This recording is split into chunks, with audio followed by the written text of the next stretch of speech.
Jangan lupa subscribe, like, share, and comment di channel Ustadz Jakatorik 165. Jangan lupa aktifkan notifikasi loncengnya.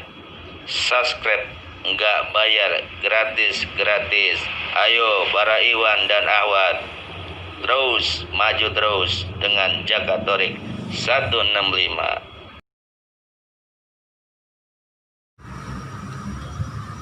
Assalamualaikum warahmatullahi wabarakatuh. Alhamdulillah ketemu lagi dengan Jakatorik 165. Pada kesempatan ini Jakatorik akan mengaji dan mengkaji yaitu kitab Ihya Ulumuddin karya daripada Al-Imam Al-Ghazali juz 3 tentang Ajaibul Qalbi. Pada kesempatan ini akan mengkaji dan membahasnya adalah Kiai Bahruddin. Beliau adalah pimpinan pondok pesantren Dar Al-Hikam. Oleh karena itu, kita dengarkan kajian kitab Ihya Ulumuddin. Assalamualaikum warahmatullahi wabarakatuh. Hamdan wa syukran lillah, salatan wa salaman ala rasulillah, amma ba'du. Pada seluruh pemirsa dan jamaah akun YouTube Jakatorik 165 yang Allah Subhanahu wa taala. Alhamdulillah pada kesempatan kali ini kita akan mengaji kitab Ihya yaitu jilid 3. Insyaallah kita akan baca kitab Syarih Ajaibil Qalbi. Sebelumnya kita baca Fatihah khusus untuk Malik.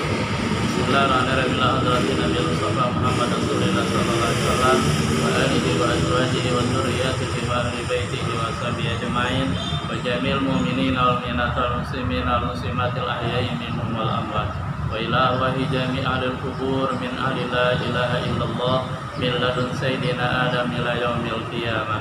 Wa naususan ila ruhi mu'allifi hadzal kitab an al-imam Aba Hamid Muhammad bin Muhammad Al-Ghazali. Al-Fatihah.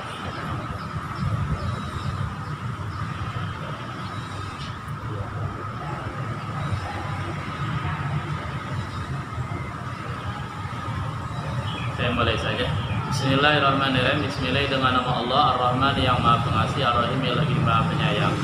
Kitabu Syarih Ajaibil Qalbi. Ai hadza kitabu Syarih Ajaibil Qalbi. Ini adalah kitab yang menjelaskan Ajaibil Qalbi, keajaiban hati. Pemirsa yang Subhanahu wa taala, sebenarnya kata qalbu ketika diartikan hati itu kurang tepat. Dan ini termasuk mimbabi salah kata. Tetapi tidak masalah, artinya dimaafkan. Yang lebih tepat, qalb itu diartikan jantung. Jadi lebih tepat diartikan jantung. Diartikan jantung. Kenapa? Karena dalam bahasa Inggris jantung itu disebut heart. Cuman orang Indonesia menafsirkan dengan hati. Kalau hati kan dalam bahasa Inggris disebut liver. Sehingga yang lebih tepat al-qalbi adalah jantung. Wa huwa al-kitabul awal min rubil muhlikat. Dan kita bicara tentang ajaibil qalbi, keanehan-keanehan jantung yang kalau bahasa yang banyak digunakan itu hati. Saya bilang tadi salah kaprah tadi enggak, tapi nggak masalah.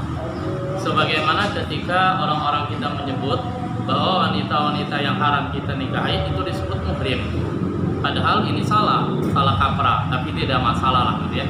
Kenapa? Karena yang benar adalah bukan muhrim. Wanita yang haram kita nikahi adalah mahram atau bisa disebut al-muharramat. Sementara muhrim itu sendiri sering diartikan digunakan oleh ahli fikih untuk orang yang sedang melakukan ihram. Jadi ini termasuk salah kaprah. Sebagaimana ketika orang-orang kita mengartikan qalbu dengan arti hati, ini sebenarnya salah kaprah. Yang betul adalah jantung. Nanti insya Allah kita akan bicarakan lebih lanjut. Wawal kitabul awal min rubil muhrikat. Wahwa dan kitab ini kitab yang menjelaskan keanehan-keanehan jantung. Jadi saya pakai bahasa jantung aja. Mudah-mudahan nanti biar lebih familiar, karena itu lebih tepat bahasa jantung. Al-kitabul awal, kitab yang pertama, min rubil muhrikat, dari seperempat kitab-kitab yang membicarakan al-muhlikat. Muhlikat artinya sifat-sifat yang membinasakan seorang hamba. Kenapa disebut seperempat? Ya mungkin pemirsa pengen tahu ya. Karena sistematis kitab Ihya itu dia secara garis besar dibagi 4. Mudah-mudahan saya masih ingat. Pertama adalah bab masalah ibadat, yang kedua adat, yang ketiga al-muhlikat, dan nanti yang keempat disebut al-munjiat. Jadi ihya pertama bicara tentang ibadah, yaitu ibadah muamalah dengan Allah. Lalu yang kedua bicara tentang al-adat, kebiasaan-kebiasaan.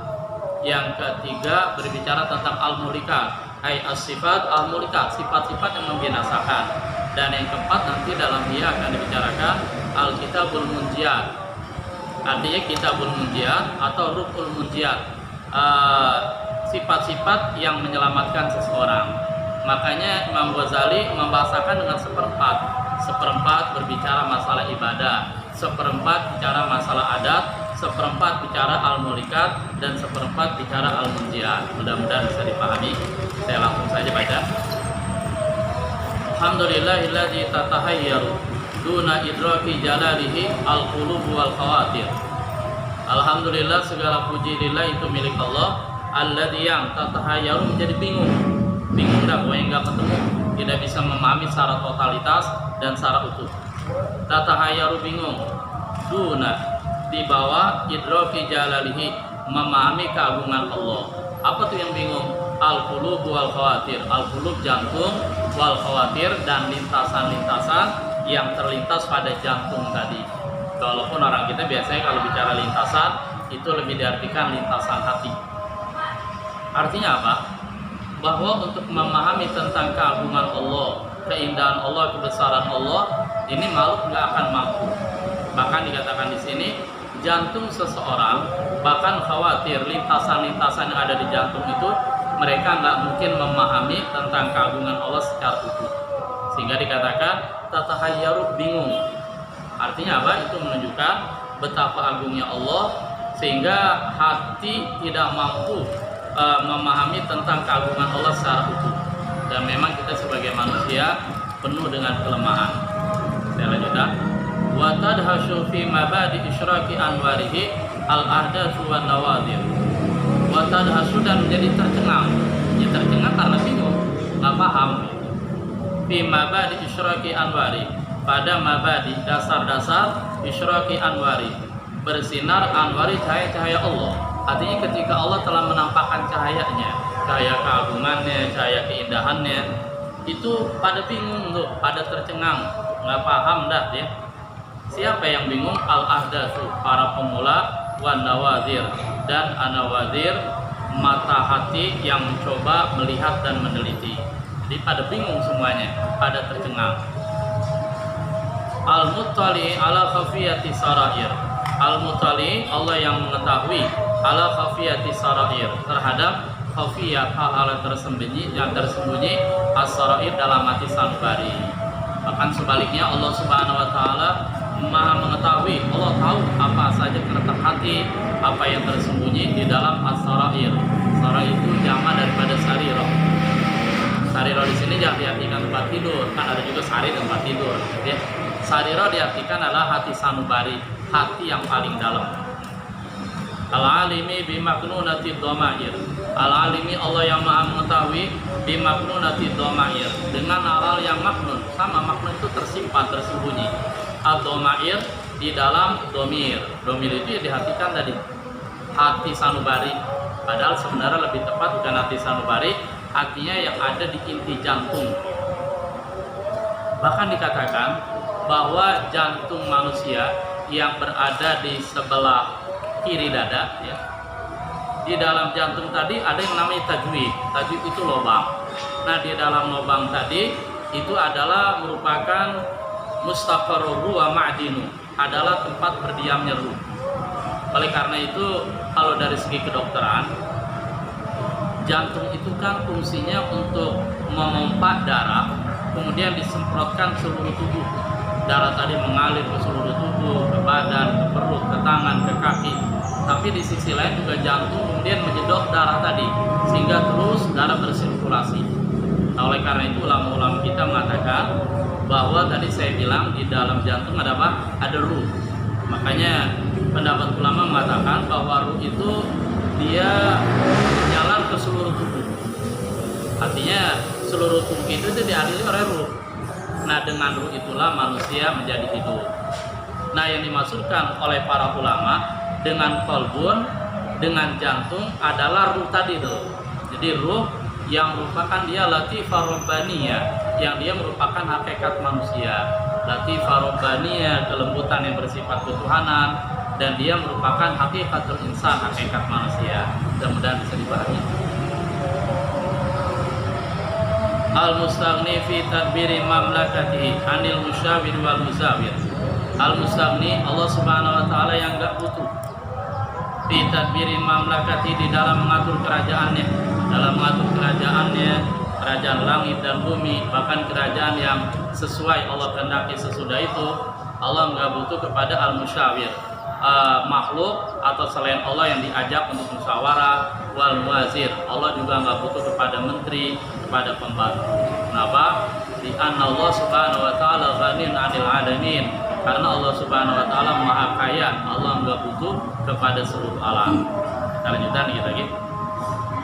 Muqallibil qulub, Allah yang membulak-bulakan hati. Kalau bahasa kita hati, tapi tadi saya bilang lebih tepat itu jantung. Makanya saya waktu itu sempat memberikan semacam ya tausiah lah.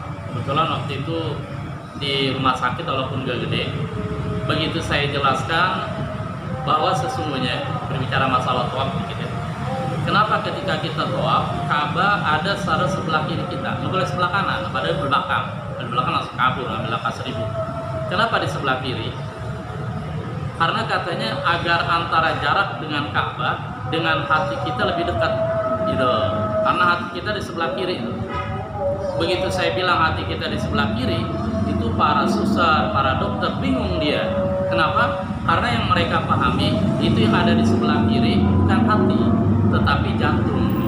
Makanya sebenarnya lebih tepat jantung. Adapun hati yang disebut liver, dia kan berada di sebelah kanan malah, agak ke bawah dia menuju ke perut. Ya pokoknya di sebelah bawah, sebelah kanan maksud saya. Kalau liver itu fungsinya adalah untuk menyaring racun-racun yang dibawa bersama makanan, kemudian racun tadi disimpan di dalam satu organ tubuh yang namanya empedu. Artinya mudah-mudahan dari penjelasan perbedaan antara jantung dan hati tadi kita bisa pahami. Kita lanjutkan. Muqallibil qulub, Allah yang membolak-balikan al-qulub, jantung. Itu kita artikan jantung. Hanya dalam kitab-kitab kuning dikatakan kenapa disebut qalbun. Di sana dibilang wa inna ma sumiyal qalbu litaqallubi. Disebut qalbun karena jantung tadi dia bolak-balik terus. Wa ghafari dzunub, dan Allah Subhanahu wa taala yang mengampuni dosa-dosa. Wa sataril uyub, Allah Subhanahu wa taala yang Maha menutup aib-aib. Teman pada Allah Subhanahu wa taala, mudah-mudahan Allah menutup aib kita baik di dunia, di alam kubur, juga di akhirat kelak. Mudah-mudahan Allah Subhanahu wa taala menutup aib keluarga kita, menutup aib guru-guru kita, dan menutup aib seluruh orang mukminin dan mukminat al-ahya'i minhum wal amwat. Wa mufarrijil qulub, selanjutnya Allah adalah mufarrijil qulub, Allah yang melapangkan al-qulub, segala kurba, segala kesulitan-kesulitan. Wassalatu ala sayyidil mursalin, dan mudah-mudahan rahmat Allah tercurah kepada penghulu segala rasul, pemimpin segala rasul, yaitu Nabi Muhammad SAW.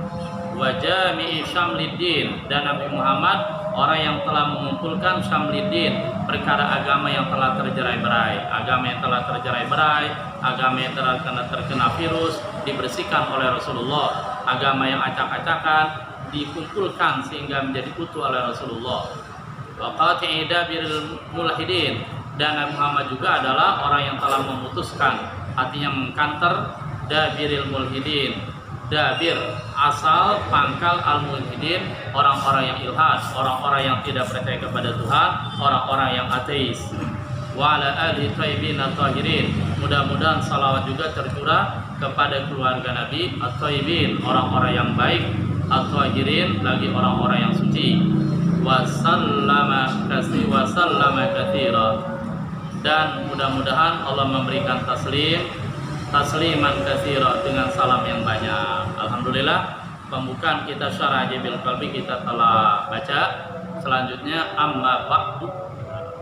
Kalau kita baca kitab kuning itu amma ba'du biasanya diartikan ai amma ba'dal basmalah wal hamdalah wassalati wassalam.